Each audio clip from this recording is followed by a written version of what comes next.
यो दिव्याक्षरमुक्तजुष्टचरणोऽनन्तार्कते झोमये धाम्नी ब्रह्मपुरे शुभावयववान् दिव्ये निजे राजते यो धृत्वात्र नराकृतिं च सवृषां भक्तिं विते निक्षितौ तं धार्मिं ह्यवतारिणं च सहजानन्दं हरिं चिन्तये गुणातीतोऽक्षरं ब्रह्म भगवान् पुरुषोत्तमः जनोजानन्निदं सत्यं मुच्यते भवबन्धनात् श्री स्वामिनारायण भगवाननी जय। अक्षर पुरुषोत्तम महाराजनी जय। गुणातीतानंद स्वामी महाराजनी जय। भगतजी महाराजनी जय।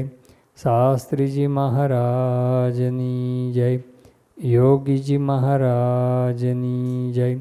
प्रमुख स्वामी महाराजनी जय। महंत स्वामी महाराजनी जय। स्वामीनारायण हरे वचनामृत पंचाळा प्रकरणનું પહેલું બુદ્ધિવાળાનું વિચારને પામ્યાનું સ્વામિનારાયણ હરે સંવત 1877ના ફાગણ સુધી ચોથને દિવસ શ્રીજી મહારાજ ગામ શ્રી પંચાળા મધ્યે ઝીણાભાઈના દરબારમાં ઓટા ઉપર ઢોલિયો ઢળાવીને વિરાજમાન હતા ને મસ્તક ઉપર ધોળો ફેંટો બાંધ્યો હતો તથા ધોળો અંગરખો પહેર્યો હતો તથા ધોળો ખેસ પહેર્યો હતો તથા ધોળી પછેડી ઓઢી હતી અને માથાના ફેંટાનો પેચ જમણી કોરે છૂટો હતો અને પોતાના મુખારવિંદની આગળ પારમહંસ તથા દેશ દેશના હરિભક્તની સભા ભરાઈને બેઠી હતી। આ વચનાઓમાં શ્રીજી મહારાજ જે સુખની મીમાંસા કરી રહ્યા છે એ વાત આપણે જોઈ રહ્યા છે। શ્રીજી મહારાજે છેલ્લે વાત કરી કે પશુ કરતાં મનુષ્યનું સુખ, તે કરતાં રાજાનું સુખ, તે કરતાં દેવતાનું સુખ, ઇન્દ્રનું સુખ વગેરે સુખ કરતાં અક્ષરધામનું સુખ અતિ અધિક છે એ વાત કરી અને મહારાજ પોતે કહે છે કે એવી રીતે ભગવાનના સુખને અતિશય જાણીને, એટલે અક્ષરધામની અંદર આપણે વાત કરેલી કાલે કે અક્ષરધામનું સુખ એટલે ભગવાનના મૂર્તિનું સુખ, એ મહારાજ પોતે એ જ કહે છે કે એવી રીતે ભગવાનના સુખને અતિશય જાણીને બીજા જે પંચ વિશેના સુખ તેને વિશે બુદ્ધિવાનને તુચ્છતા થઈ જાય છે। બુદ્ધિવાળો હોય એ વિચારે કે ભાઈ અક્ષરધામનું સુખ, ભગવાનની મૂર્તિનું સુખ અતિ અલૌકિક છે, એટલા માટે પંચ વિશેનું સુખ એને તુચ્છતા થઈ જાય, કરવી ના પડે। અંતે ભગવાનના સુખ આગળ બ્રહ્માદિકનું સુખ તો જેવું ભારે ગૃહસ્થને બારણે કોઈ રાખ ઠીકરું લઈને માગવા આવ્યો હોય તેના જેવું છે। આ વાત ઉપનિષદની અંદર પણ કરેલી જ છે કે ઉપનિષદની અંદર આજે લખ્યું કે ભાઈ બ્રહ્માનું જે સુખ છે એના કરતાં પરબ્રહ્મનું સુખ એ અતિ અધિક છે। એ વાત તૈતરીય ઉપનિષદની અંદર આનંદવલ્લી એ નામનું પ્રકરણ છે એની અંદર એ લખેલું છે કે ભગવાનનું સુખ કેટલું છે। તો એમાં એક મનુષ્યનું સુખ એની પહેલાં વાત કરે છે કે એક મનુષ્યનું સુખ એટલે શું કે યુવા સ્યાત સાધુ, કોઈ યુવાન હોય, ઘરડો નહીં, યુવાન હોય અને સાધુ એટલે સાધુ સ્વભાવનો હોય અને યુવાધ્યાયક અને યુવાન અવસ્થાની અંદર એની એટલી મેધાવી હોય બુદ્ધિ કે જેથી કરીને બધું જ અધ્યયન કરી લીધું હોય અને બીજાને અધ્યયન કરાવતો હોય, આવો બુદ્ધિશાળી હોય। આશિષ્ટ આશાવાન હોય, પાછો એકદમ દ્રઢિષ્ઠ એકદમ પાછો દ્રઢતાવાળો હોય, શક્તિશાળી હોય, બલિષ્ઠ મનથી પણ બલવાન હોય, દેહે કરીને પણ બલવાન, મનથી પણ બલવાન, આશાવાન, પાછો એકદમ બુદ્ધિશાળી છે અને સાધુ સ્વભાવનો છે। તસ્ય ઇયમ પૃથ્વી સર્વા વિત્તેન પૂર્ણા સ્યાત, અને પાછો સાવ પેલો ગરીબ નહીં, આખું ઠેકરું લઈને માગી ખાતો એવો નહીં કે ઇયમ પૃથ્વી, આખી જે પૃથ્વી છે ને એ વિત્તેન પૂર્ણા, આખી ધનથી ભરેલી પૂર્ણ હોય એ પોતાની પાસે હોય પાછી, એટલે કે આખી પૃથ્વીનો રાજા હોય, ટૂંકમાં આખી પૃથ્વીનો રાજા હોય, યુવાન છે અને આવો વ્યક્તિ છે, કોઈ રોગ નથી અને સરસ મજાનું શરીર છે। સ એક માનુષ આનંદ, આ એક મનુષ્યનો આનંદ એટલે આ કહેવાય હવે છે કોઈને દુનિયાની અંદર? આ પૃથ્વી પર કોઈને નથી. એક તો આખી પૃથ્વીનો રાજા જ કોઈ નથી અત્યારે. તો આખી પૃથ્વીનો કોઈ રાજા જ નથી. ધારો કે એક પ્રેસિડેન્ટ લો તો પણ એનો પાછું આ બીજા બધા લક્ષણ બતાવ્યા છે. એ બધા લક્ષણ તો એ પાછા અઘરું છે ને.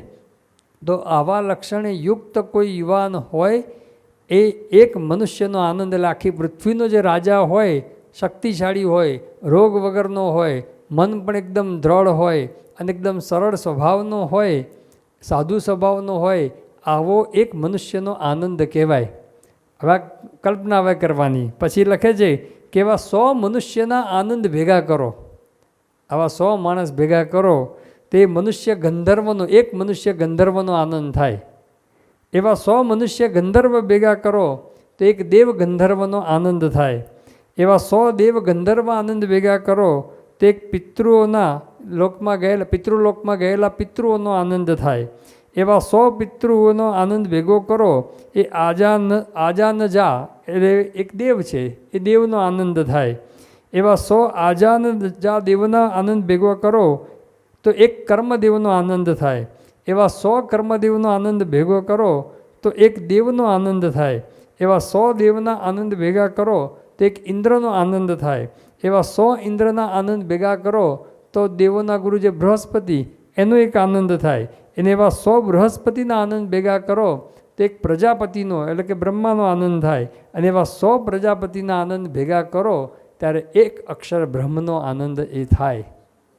ત્યાં આગળ અટકી જાય છે તૈત્તરીય ઉપનિષદ કે અક્ષર બ્રહ્મનો આનંદ એ આટલો બધો છે. એટલે કે એક મનુષ્યના આનંદ ઉપર બીજા 20 મીંડા ચડાવવાના. એક મનુષ્યના આનંદ ઉપર બીજા 20 મીંડા ચડાવવાના. ઘેર બેઠા ગણતરી કરજો કે કેટલા થાય. અબજોના અબજોના અબજો થાય. તો કે એટલો એક મનુષ્યના આનંદ કરતાં અબજોના અબજો ગણો આનંદ એ અક્ષર બ્રહ્મનો આનંદ છે.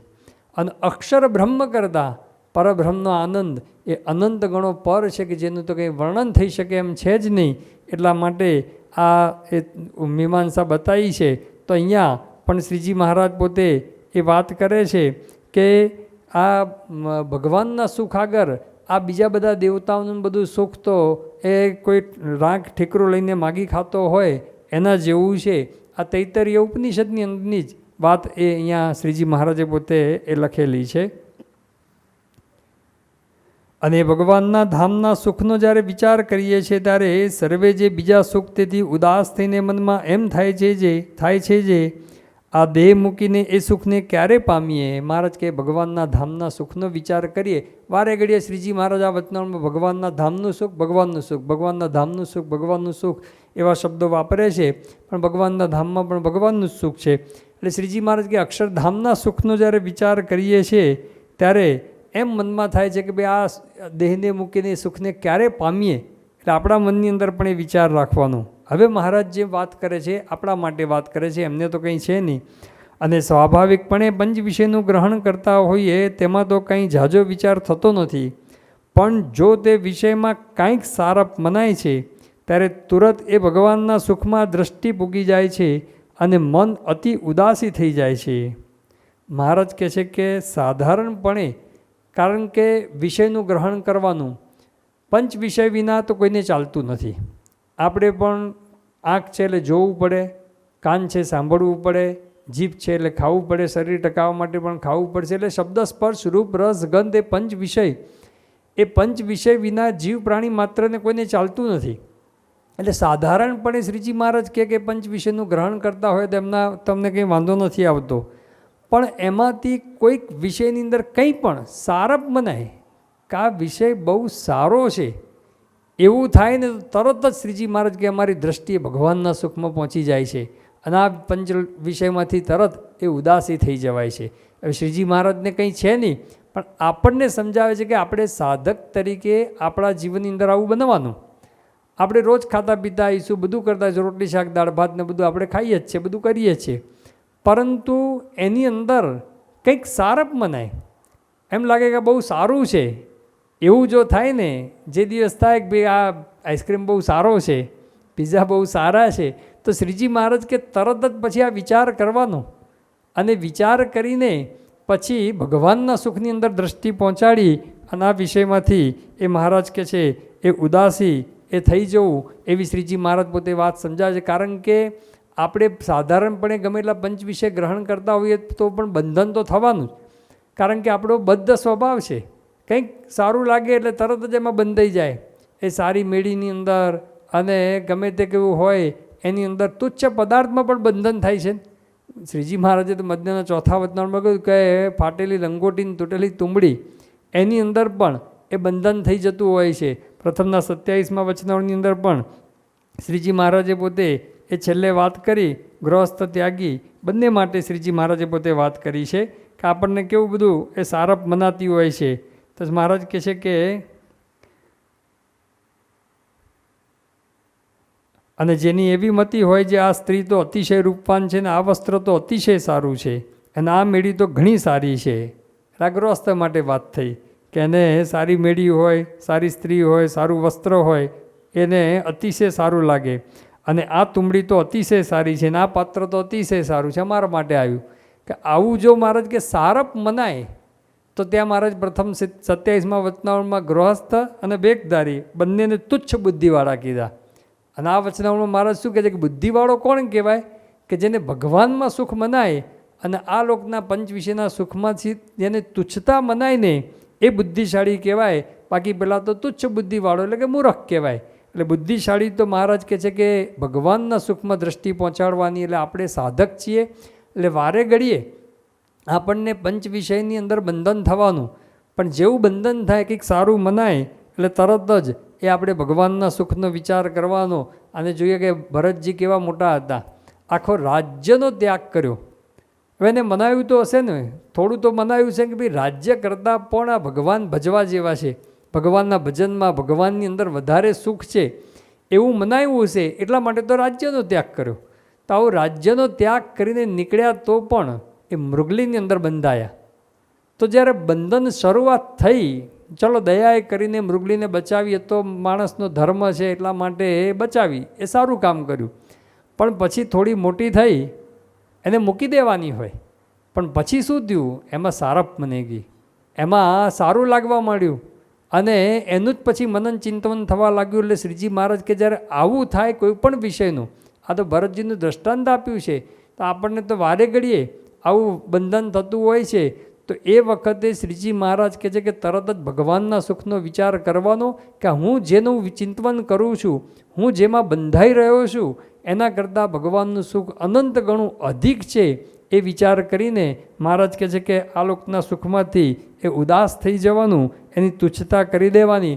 ગોવિંદ સ્વામી પણ ભગવાન ભજવા માટે નીકળ્યા, એ સાધુ થવા માટે નીકળ્યા ત્યારે કેટલું મોટું બંધન તોડીને નીકળ્યા. રસ્તાની અંદર રાજાની દાસી મળી, રાજાની દાસી મળીને એને રૂપિયા સોનામોર હતી. એટલે કે આ સોનામોર ને હું બે તમારી સાથે, એટલે તમે મારી સાથે લગ્ન કરો તો આ સોનામોરે આપી દઉં અને હું પણ તમારી સાથે. હવે એમણે વિચાર કર્યો કે આ ભગવાન ભજવામાં વિઘ્ન છે, એટલે એમણે કીધું કે મારું આ વસ્ત્ર રાખી મૂકો, આ મારી વસ્તુઓ રાખી મૂકો, મારે શૌચ વિધિ માટે જવું છે, એમ કરીને નીકળી ગયા. અને આટલું બધું બંધન તોડીને નીકળ્યા તો પણ એ દાળ ભાતની અંદર બંધાણા. હવે દાળ ભાત તો કંઈ સામાન્ય વસ્તુ છે ને, એટલે તુચ્છ વસ્તુની અંદર પણ બંધન થાય. તો એ વખતે શ્રીજી મહારાજ કહે છે કે આવું કંઈ પણ આપણને લાગે ને કે ભાઈ આ દાળ બહુ સારી છે, તો તરત વિચાર કરવાનો કે દાળ આપણે દાળ સર્વોપરી લાગે. શ્રીજી મહારાજ સર્વોપરી લાગે, આજે દાળ કે સર્વોપરી દાળ. તો એ સર્વોપરી દાળ જે દિવસે લાગે એ દિવસે શ્રીજી મહારાજ સર્વોપરી છે, એમનું સુખ એ આ દાળ કરતાં અનંત ગણું એ વધારે છે એવું આપણને મનાવવું જોઈએ. આપણે ખાધા પીધા વિના તો ચાલશે નહીં, જોયા વિના ચાલશે નહીં. આ તો ખાવા પીવાની વાત કરી, પણ એના કરતાં રૂપનું બંધન તો જબરજસ્ત છે. સ્ત્રીને પુરુષને, પુરુષને સ્ત્રી, એ કોઈપણ રૂપની અંદર તો માણસ ચોંટી જાય છે. પ્રથમના 20મા વચનાવળમાં કીધું અનંત પ્રકારના રૂપના સ્વાદને લે છે, રૂપનો પણ સ્વાદ આવે છે. તો એ રૂપનો સ્વાદ એ તોડવા માટે પણ શ્રીજી મહારાજ કહે કે જેવો જે રૂપની અંદર સ્વાદ મનાય છે તરત જ આ વિચાર કરો કે ભગવાનનું સુખ એ અતિ અધિક છે. લોયાના 18મા વચનાવળમાં શ્રીજી મહારાજે વાત કરી, આપણે જોઈ ગયા. શ્રીજી મહારાજ કહે ભગવાનનું સુખ કેવું છે કે કોટી કામદેવને પણ લજ્જા પમાડે એવા ભગવાન રૂપાળા છે, અને અનંત રૂપવાન સ્ત્રીઓને જોવાનું સુખ પણ તુચ્છ થઈ જાય એવું એ ભગવાનનું સુખમય સુખ સ્વરૂપ છે, એવા ભગવાન છે. તો આ વિચાર એ વખતે તરત કરવાનો, જે વિષયની અંદર આસક્તિ થાય તરત જ આ વિચાર કરવાનો, અને સાથે સાથે આ વિષયના નાશવંતપણાનો પણ વિચાર કરવાનો. મોહન સાંઈ મહારાજ એ પણ વાત કરે છે. મધ્યના 47માં વચનામૃતમાં શ્રીજી મહારાજે વાત કરી કે પાતાળ સુધી પૃથ્વી ફાટી છે, એને પાણીનો ઘડો લઈને ભરવા જઈએ તો ભરાય એવી છે? ન ભરાય. એમ શ્રીજી મહારાજ કે વિષય થકી તૃપ્તિ થઈ નથી. એ તો વાક્ય બરાબર છે. મોહન સાંઈ મહારાજ પોતે ઘણી વખત આનું નિરૂપણ કરે છે કે શ્રીજી મહારાજે કીધું કે વિષય થકી તૃપ્તિ થઈ નથી અને થશે પણ નહીં. હવે થશે પણ નહીં એનો અર્થ શું થયો? કે હવે પાછા વળવું એ જ વિચાર છે. પાછા વળવા સિવાય બીજો કોઈ ઓપ્શન જ નથી. આપણે અહીંયાથી ગાડી લઈને નીકળ્યા, નૈરોબીથી નીકળ્યા, અને આપણે જવું છે નકુરુ, અને મંબાસાનો રસ્તો પકડ્યો, અને કોઈ એમ કે ભાઈ આ રસ્તે મંબાસા તમારે નહીં આવે, તો પછી શું કરવાનું? પાછા વળવાનું કે ભાઈ આગળ જ જવા દેવાનું? કે ના, હજુ આગળ જઈએ, મકિન્ડુ સુધી જઈએ કે વોઈ સુધી જઈએ કે ત્યાં આગળ જઈએ, એવું થાય આપણને? એ નહીં ભાઈ, પાછા જ વળવાનું. પાછા વળવા સિવાય બીજો કોઈ માર્ગ જ નથી. આ માર્ગે તમે ગમે એટલું ચાલશો તો પણ કોઈ કહે આપણને કે ભાઈ આ રસ્તે તમને નકરું નહીં જ આવે. ગમે એટલી સ્પીડમાં ગાડી ચલાવશો ને ગમે એટલું આગળ જશો તો એ નહીં જ આવે. તો એવી રીતે શ્રીજી મહારાજ કંઈ વિષય થકી તૃપ્તિ થઈ નથી, પણ થશે પણ નહીં. શ્રીજી મહારાજ કે હવે ગમે તેટલા આ દેહ કરીને વિષય ભોગવશો કે બીજા અનંત દેહ કરીને આગળ પણ ભોગવ્યા છે, અને હજુ પણ બીજા ગમે એટલા દેહ ધરશો તો પણ એ વિષય થકી તૃપ્તિ થવાની નથી. તો એમાંથી પાછા વળવું એ સિવાય બીજો કોઈ માર્ગ જ નથી. તો એક વિચાર કરવાનો કે વિષય બધા નાશવંત છે, તુચ્છ છે, એમાંથી તૃપ્તિ કોઈ દિવસ થઈ નથી, અને વિષયના સુખ કરતાં અનંત ગણું અધિક સુખ એક ભગવાનની અંદર છે. એટલા માટે મારે ભગવાનનું સુખ એ મેળવવું છે, એ વિચાર કરવાનો. આ તો બીજા માઇક પંચ વિષયની વાત કરી, પણ માઇક પંચ વિષયની અંદર શબ્દ પણ આવે છે.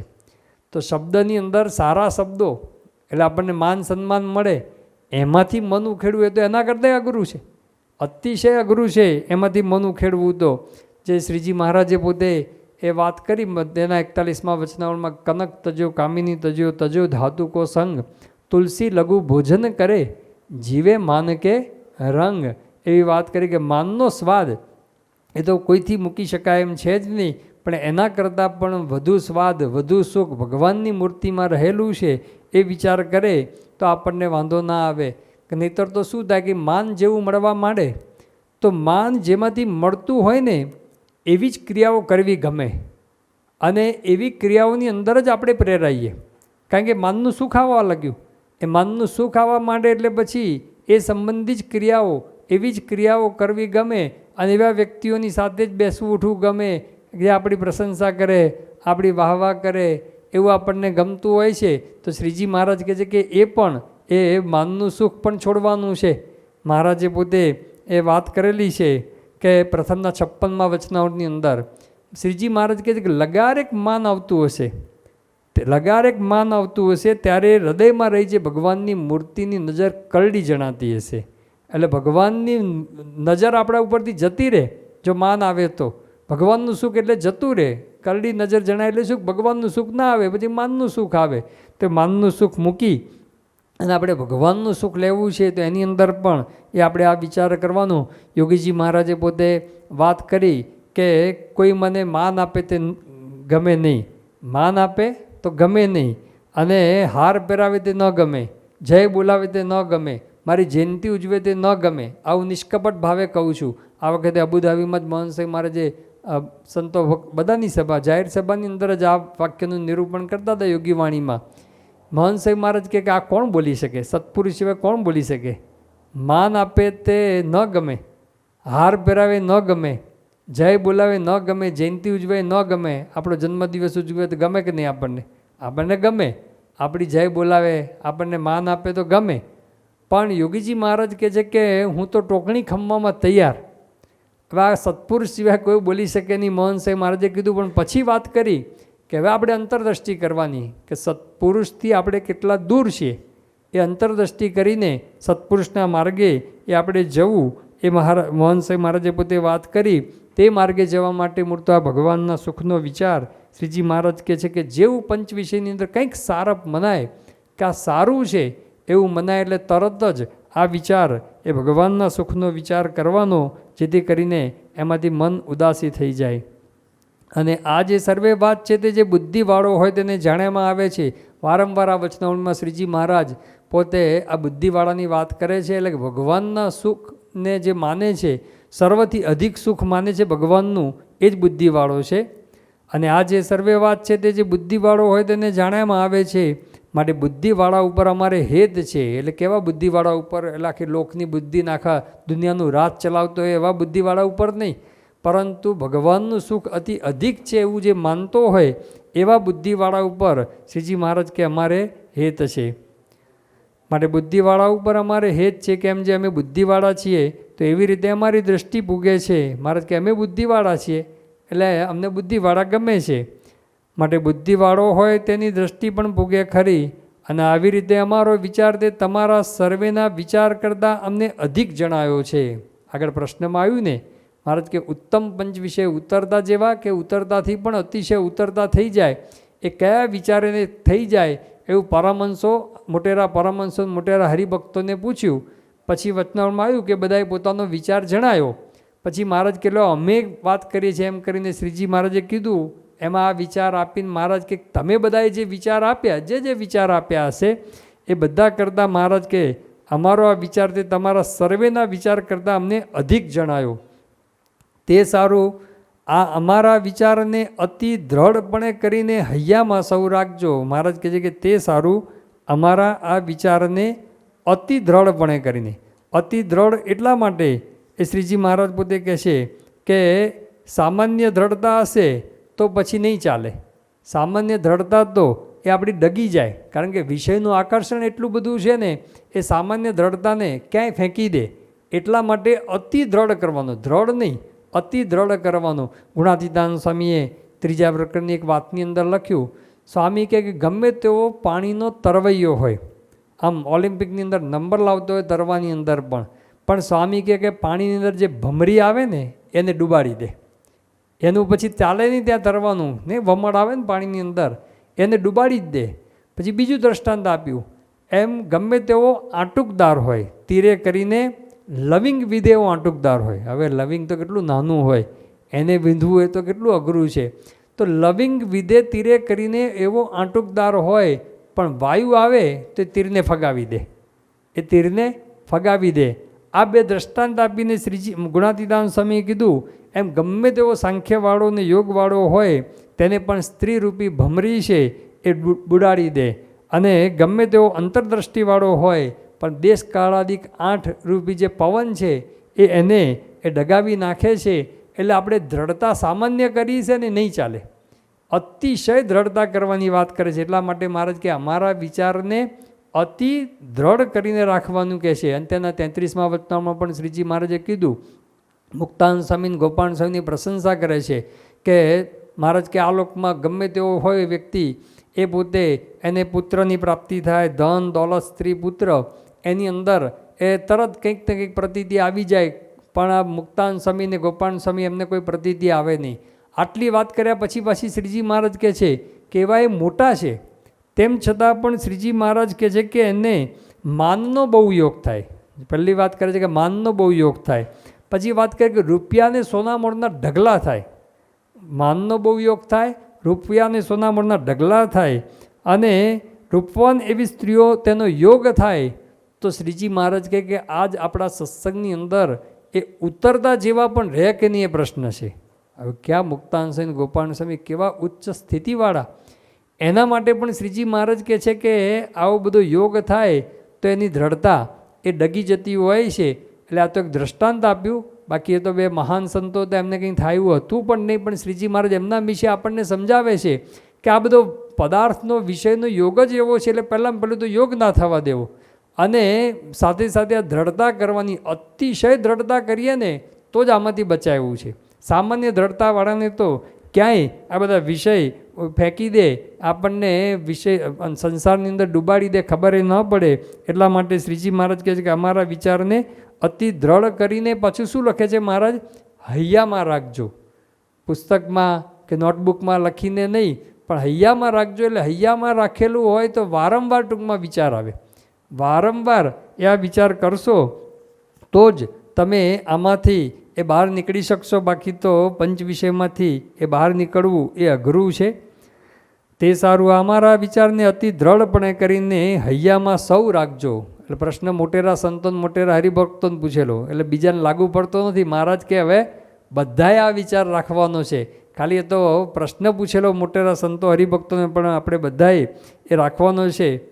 અને આ વિચાર વિના તો જો રમણીય પંચ વિષયમાં વૃત્તિ ચોંટી હોય તેને અતિ બળે કરીને ઉખાડે ત્યારે માંડ ઉખડે. મહારાજ કે આ વિચાર વિના તો રમણીય પંચ વિષયમાંથી વૃત્તિ અતિ બળ કરે, અતિ પ્રયાસ કરે ને ત્યારે માંડ ઉખડે, પણ પાછી તરત ચોંટી જાય. અને જો આ વિચારને પામ્યો હોય તો તે વૃત્તિને ખેંચ્યામાં લેશ માત્ર પ્રયાસ પડે નહીં. મહારાજ કે આ વિચારને પામ્યો હોય અને આ લોકના સુખમાં એક વૃત્તિ ખેંચવી હોય, પાછી લાવવી હોય તો જરાય પ્રયાસ પડે નહીં. સહેજે જ વિષયની તુચ્છતા જણાઈ જાય છે. સહેજે જ તુચ્છતા જણાઈ જ જાય ને, એને કહેવું ના પડે. અને આ જે વાર્તા છે તે જેને ઝાઝી બુદ્ધિ હોય ને ઝાઝા સુખના લોભને ઈચ્છે તેને સમજાય છે. મહારાજ ફરી કહે છે કે જેને ઝાઝી બુદ્ધિ એટલે કે જે બુદ્ધિવાળો હોય. અને બીજી વાત કરે છે મહારાજ કે ઝાઝા સુખનો લોભ હોય. હવે આપણે બધાને સુખની ઈચ્છા તો છે જ, સુખની ઈચ્છા આપણે બધાના અંતરની અંદર છે. ઝાઝા સુખનો લોભ બધાને છે. વિવેક સાગર સ્વામી કહે છે કે અનંત સુખની ઈચ્છા દરેકના અંતરમાં પડેલી છે કે મારે સુખ જોઈએ છે. આપણે આ પૈસા કમાઈએ બધું જે કંઈ કરીએ છીએ એના માટે કરીએ છીએ. અંતે તો સુખ માટે જ કરીએ છીએ ને, કે મને સુખ વધારે મળે, વધારે પૈસા કમાવું, વધારે સુખ મળે, એવું આપણા મનમાં થઈ ગયું છે. એટલે મહારાજ કહે છે કે ઝાઝા સુખનો લોભ હોય તો એને પછી આ વિચાર થાય કે ભાઈ ઝાઝું સુખ તો પૈસામાં કે મોટરમાં, ગાડીમાં, બંગલામાં ક્યાંય છે જ નહીં. વધારે સુખ તો એ ભગવાનની અંદર છે. એટલે મહારાજ કહે છે કે ઝાઝી બુદ્ધિ હોય એટલે કે જે બુદ્ધિવાળો હોય અને ઝાઝા સુખનો લોભ એટલે આપણે સુખનો લોભ જગાડવો કે મારે ભગવાનની અંદર વધારે સુખ છે, એ સુખ લેવું છે, એ લોભ જગાડવો. જેમ પૈસાનો લોભ જાગે છે તો માણસ કેટલા બધા પ્રયત્ન કરે છે, કેટલું બધું એના માટે દોડે છે. તો એવી રીતે ભગવાનનું સુખ અતિ અધિક છે, એ સુખનો લોભ હોય તો એના માટે પણ એ પ્રયત્ન થાય. જેને ઝાઝી બુદ્ધિ હોય ને ઝાઝા સુખનો લોભ, ઝાઝા સુખના લોભને ઈચ્છે તેને સમજાય છે. જેમ કોળી કરતાં પૈસામાં વધુ માલ છે. હવે ભારત પાછું બીજું દ્રષ્ટાંત આપે છે. પાછું કોળી કરતાં પૈસામાં વધુ માલ છે ને તેથી રૂપિયામાં વધુ માલ છે ને તેથી સોના મોરમાં વધુ માલ છે ને તેથી ચિંતામણીમાં વધુ માલ છે. મહારાજ કહે છે કે આ કોળી, પહેલાં કોળીનું ચલણ આવતું, એના કરતાં પૈસા, પછી પૈસા આવ્યા, પૈસામાં વધુ માલ છે. એના કરતાં રૂપિયામાં, રૂપિયા કરતાં પછી મહારાજ કે સોના મોરમાં, અને એના કરતાં પણ ચિંતામણીમાં એ વધુ માલ છે. તેમ જ્યાં જ્યાં પંચ વિષયનું સુખ છે તેથી ભગવાનના ધામમાં ભગવાનનું સુખ અતિ અધિક છે. મહારાજ કે ચિંતામણી કરતાં પણ ભગવાનના ધામમાં ભગવાનનું સુખ એ અતિ અધિક છે. જે નિષ્કુળાનંદ સ્વામી પણ કહ્યું ચિંતામણી કરતાં કામદુગા, કલ્પતરુ, પારસમણી, ચિંતામણી એ સંત સમાન એકે નહીં, મેં મનમાં કર્યો વિચાર. કેમ તો કે અલ્પ સુખ એમાં રહ્યું મળી ટળી જાય છે એહ, સંત સેવે સુખ ઉપજે રહે અખંડ અટળ એહ. કે આ બધામાં પારસમણી, ચિંતામણીમાં સુખ છે કેવું અલ્પ છે, મળે અને ટળી જાય.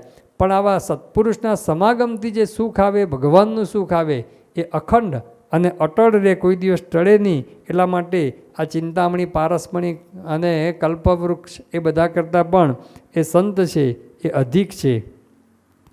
તેમ જ્યાં જ્યાં પંચ વિષયનું સુખ છે તેથી ભગવાનના ધામમાં ભગવાનનું સુખ અતિ અધિક છે. માટે જે બુદ્ધિવાળો હોય, મહારાજ વારંવાર કહે છે, માટે જે બુદ્ધિવાળો હોય ને જેની દ્રષ્ટિ પૂગે તેને આ વિચાર હૃદયમાં ઠરે છે. મહારાજ કે બુદ્ધિવાળો હશે તો આ વિચાર હૃદયમાં ઠરશે, ગબર કરીને કંઈ ખબર પડે નહીં.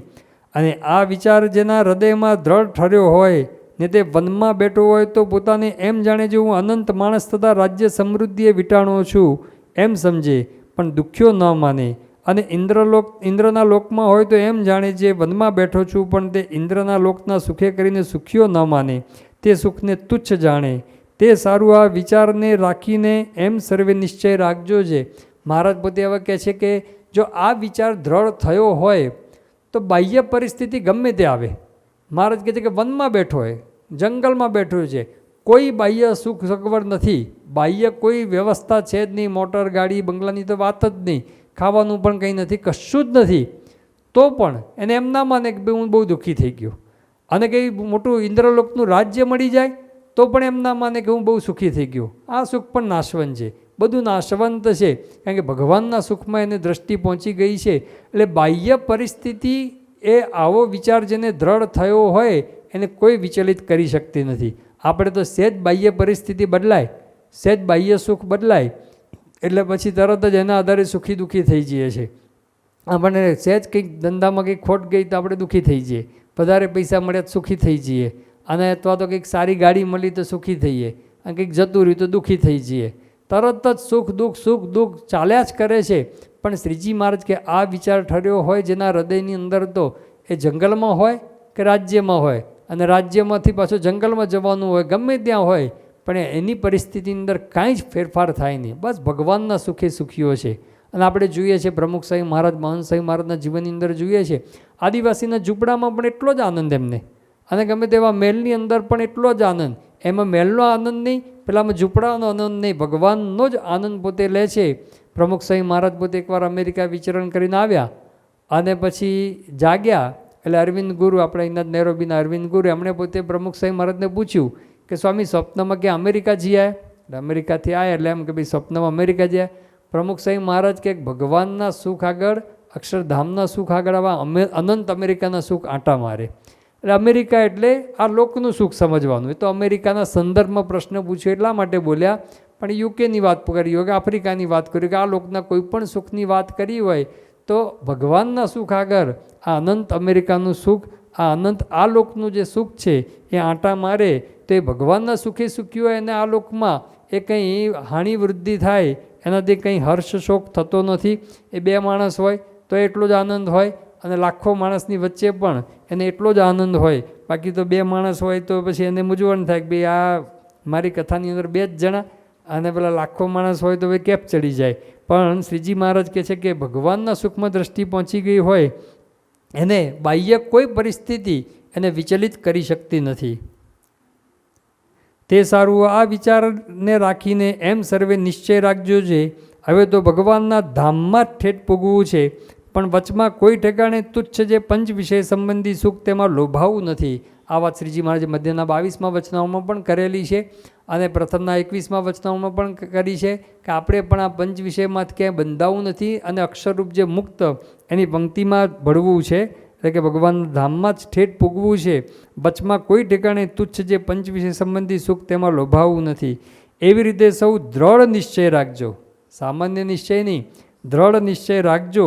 અને આ તો જે અમારો સિદ્ધાંત છે તે તમને સર્વેને કહ્યો છે, માટે દ્રઢ કરીને રાખજો. મહારાજ વારંવાર કહે છે કે અતિ દ્રઢ કરીને આ અમારો સિદ્ધાંત છે, કોઈ દિવસ ફરશે નહીં એવો આ સિદ્ધાંત છે. અને આપણા માટે તો કેટલી મોટી વાત છે. આ જે ભગવાનના સુખની વાત કરી, એ ભગવાનનું સુખ જે સતત લઈ રહ્યા છે એવા પુરુષ પ્રમુખ સાંઈ મહારાજ, મહંત સાંઈ મહારાજનો આપણને યોગ થયો છે. એમના દ્વારા ભગવાનનું સુખ જ આવે છે. જે ભગવાનના સુખની વાત કરી છે એ ભગવાનનું સુખ આપણને આ સત્પુરુષ દ્વારા આવી રહ્યું છે, અને સત્પુરુષ એ સતત ભગવાનના સુખમાં રમમાણ છે. અને એને પાછી મોટામાં મોટું શું છે કે એને આપણને આ સુખ આપવું છે, એને આપણને આ સુખ આપવું છે. એટલા માટે જ આ બધી વાત કરે છે. પ્રથમના 67મા વચનામાં શ્રીજી મહારાજે કીધું કે કોઈ સત્પુરુષ છે ને આ લોકના સુખમાં પ્રીતિ નથી. પરલોક જે ભગવાનનું ધામ ને ભગવાનની મૂર્તિ તેને વિશે વાસના છે, અને જે તેનો સંગ કરે એનું પણ એવું જ હિત છે જે એને આ લોકના સુખની વાસના ટળી જાય અને ભગવાનને સુખે સુખીઓ થાય તો સારું. એટલે સત્પુરુષના મનમાં, મહંત સાંઈ મહારાજના મનમાં આ જ એક વિચાર છે કે આપણે પણ આ લોકના સુખમાંથી એ નીકળી અને ભગવાનના સુખે સુખી થઈએ. અને એના માટે શ્રીજી મહારાજે આ વાત કરી, એ વાતની અંદર અતિ દ્રઢ વિશ્વાસ રાખવાનો. મહંત સાંઈ મહારાજ પોતે અટલાદરાની અંદર હતા, અને અટલાદરામાં મહંત સાંઈ મહારાજ હતા, અને એ વખતે ગઢડા અંત્ય પ્રકરણનું એ 27મું વચનાવૃત, એમાં પણ આ ભગવાનના સુખની જ જે વાત આવે છે, એ સુખની વાત આવે છે, એનું નિરૂપણ મહંત સાંઈ મહારાજે કર્યું. એમાં મહંત સાંઈ મહારાજે વાક્ય અંત્ય 27માં વાત આવી કે માઇક વિષયમાં ભિન્ન ભિન્નપણે સુખ રહ્યું છે, અને તે સુખ તો તુચ્છ છે ને નાશવંત છે ને અંતે અપાર દુઃખનું કારણ છે. અને ભગવાનમાં તો સર્વ વિષયનું સુખ એક કાળે પ્રાપ્ત થાય છે. તે સુખ મહાઅલૌકિક છે, અખંડ અને અવિનાશી છે. આ વચનાવૃતનું વાક્ય છે. હવે મહંત સાંઈ મહારાજ એની ઉપર નિરૂપણ કરે છે. ભગવાનમાં વિશ્વાસ રાખીને ભગવાન સંબંધી સુખમાં કૂદી પડવું. મૂળ મહારાજનું કહેવાનું હેતુ શું છે કે ભગવાનના વચનમાં વિશ્વાસ રાખી ભગવાનનું સુખ મહા અલૌકિક છે એમ માનીને એમાં કૂદી પડવું. દ્રઢ વિશ્વાસ વગર આ સમજાય એવું જ નથી. આખી આ વાત જે મહારાજે કરી કે આવું આપણને પંચ વિષયમાં જ માલ મનાય છે, તો ભગવાનનું સુખ અતિ અધિક છે એ વિશ્વાસ વગર એ સમજાય એવું જ નથી. દ્રઢ વિશ્વાસ વગર આ સમજાય એવું જ નથી. તે વગર તમે એમને વાંચીને કાઢી નાખો. એમને એમ તો આપણે વાંચીને કાઢી નાખશું. આપણી બુદ્ધિથી નહીં, મહારાજના વચને માની લેવું. આપણી બુદ્ધિથી નહીં સમજાય, પણ શ્રીજી મહારાજના વચનમાં વિશ્વાસ રાખીને માની લેવું. મહારાજ સાચા છે, મહારાજ સાચા છે, મહારાજ સાચા છે, રટણ રાખવું. 3 વખત બોલ્યા કે આવું રટણ રાખવું. અને વિશ્વાસ વિશ્વાસ વિશ્વાસ એમ કરીને 3 વખત કીધું. કેમ કરીને પરાણે પણ વિષય સુખને છોડીને ભગવાન સંબંધી સુખમાં ડૂબી પડવું. પરાણે એકવાર વિશ્વાસ રાખીને એ વિષય સંબંધી સુખ તોડી અને ભગવાન સંબંધી સુખમાં ડૂબી પડવું. અને શ્રીજી મહારાજ તો ભગવાન છે, એમને કોઈનું બગાડવું નથી, તે આવી વાત કરે છે. આપણે મૂળ તો પછી કીડાનું દ્રષ્ટાંત આપ્યું કે પેલો કીડો છે એણે શું કર્યું, નાકમાં પેલી વિષ્ટાની ગોળીઓ ભરાઈ એટલે એને ગુલાબનું સુખ ક્યાંથી આવે. એટલે શ્રીજી મહારાજને આપણે વિષ્ટામાં પડ્યા રહીએ છીએ, એમાંથી ગુલાબનું સુખ એટલે ભગવાનની મૂર્તિનું સુખ એ આપવું છે, એ આખી વાત કરી. એ ભગવાન છે એ તો મહા અલૌકિક સુખ આપવા માટે આવ્યા છે. આ સુખ પ્રાપ્ત કરવું જ છે એવું મનમાં રાખવું. પરાણે જબરજસ્તી પણ આ સુખમાં કૂદી પડવું, એમાં જ માલ છે. સત્સંગ મળ્યો એ બધા મુમુક્ષુ છે, બાકી ભગવાનને સંતની પ્રાપ્તિ થાય જ નહીં. ખાલી ઝાડા કાંટા બાજી ગયા છે, એ ભગવાન જ કાઢશે, પણ વિશ્વાસ રાખીને મંડવું પડે. પછી વચનાવળનું વાક્ય આવ્યું પાછું, મુમુક્ષુ હોય તેને માઇક વિષયમાંથી સર્વ પ્રકારે વૈરાગ્યને પામીને. પછી મોહનસિંહ મહારાજ કહે 1-2 પ્રકારે નહીં, સર્વ પ્રકારે વૈરાગ્યને પામવાનું, કારણ કે એ ગટર છે, એમાં શું સુખ માનવું. પછી વાત કરે છે આ આપણને બધાની આજ્ઞા છે, સર્વ પ્રકારે વૈરાગ્ય પામવાનું એ આજ્ઞા છે. તો આ સત્સંગનો સાર હાથમાં આવશે. ભગવાનની દિવ્ય મૂર્તિ તેને વિશે સર્વ પ્રકારે જોડાવું વચનાવટમાં આવ્યું, તો સત્સંગનો સાર હાથમાં આવશે અને સત્સંગની મજા આવશે. નહીં તો આવન જાવન ઠેલમ ઠેલા બધું ચાલ્યા જ કરે, વર્ષો સુધી ચાલે, આ જન્મ પણ ચાલ્યો જાય. જે સુખની પ્રાપ્તિ માટે જન્મ છે એ ન આવે ને ઓર્ડિનરી સામાન્ય રીતે તમે જન્મ પસાર કરી નાખો. અબજો રૂપિયાની પ્રાપ્તિ મૂકીને 2-3 પૈસાના સુખમાં આખું જીવન ખોઈ નાખો. અબજો રૂપિયાના સુખ માટે, ભગવાનના સુખ માટે આ 2-3 પૈસાના સુખમાં એ જન્મ ખોઈ નાખવાનું થાય. એ મહારાજને પોસાય નહીં. શ્રીજી મહારાજને કેટલું દુઃખ થતું હશે કે આ બધા કીડાના સુખમાં પડે છે, તો આ ભગવાન બધું મૂકીને આપણા માટે અહીં આવ્યા છે, સુખ દુઃખ સહીને આપણી વચ્ચે રહ્યા છે, આપણને ગટરમાંથી કાઢીને ગુલાબ પર મૂકવા. મુમુક્ષુએ તેને આ વાત સમજાશે, તે જરૂર આના ઉપર વિચાર કરે અને ભગવાનનું સુખ પામવા માટે પ્રયત્ન કરે. મોહનસિંહ મહારાજ મૂળ તો વિશ્વાસ, આખી જે વાત કરી મોહનસિંહ મહારાજ કે વિશ્વાસ વિશ્વાસ ને વિશ્વાસ, વિશ્વાસ રાખીને આપણે આ મહારાજનું સુખ, ભગવાનનું સુખ અતિ અધિક છે. આ વર્તમાન કાળે સત્પુરુષ દ્વારા, મોહનસિંહ મહારાજ દ્વારા આપણને મળ્યા છે, એ સુખ અતિ અધિક છે એમ માનીને એ સુખમાં કૂદી પડવાનું અને સુખ આપવા માટે જ પોતે વિચરી રહ્યા છે. તો આજના દિવસે પ્રાર્થના કરીએ કે આપણે આ ભગવાનનું સુખ અતિ અધિક છે એવો દ્રઢ વિશ્વાસ રાખી એ સુખ તરફ ગતિ કરીએ અને માઇક સુખમાંથી એ બહાર નીકળી ભગવાનનું સુખ પામી શકીએ, એ જ પ્રાર્થના. ઇતિ વચનામૃતમ, એવી રીતે 55 પ્રકરણનું પહેલું વચનામૃત થયું. શ્રી સ્વામિનારાયણ ભગવાનની જય.